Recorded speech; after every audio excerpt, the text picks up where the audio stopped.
Ponosen sem tudi na to, da sem v prvem letu mojega županovanja stopil z roko v roki med gasilke in gasilce, opravil tečaj za prostovoljnega gasilca, v kakšnem letu ali pa dveh dobim značko za 20 let udejstvovanja, dragoceno in potrebno, kajti vseh 16 let županovanja so me spremljali izzivi z področja zaščite in pa reševanja.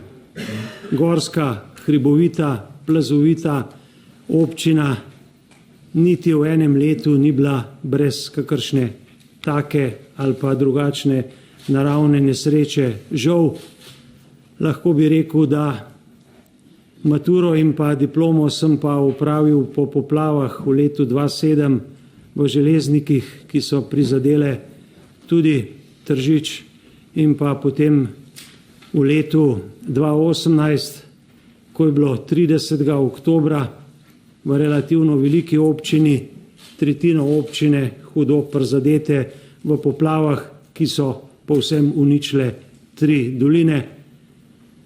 V 2-3 letih smo izvedli eno najbolj popolnih sanacij, ki nam je še danes vsem skupaj v skupno dobro in pa ponos. Danes smo v tem, da se pogovorimo, kako gremo skupaj naprej na področju obrambne politike, na področju zaščite in pa reševanja.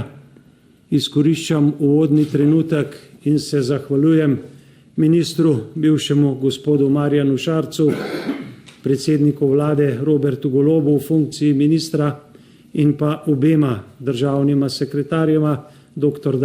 Damirju Črnčecu in pa Rudiju Medvedu, za delo, ki so ga opravili.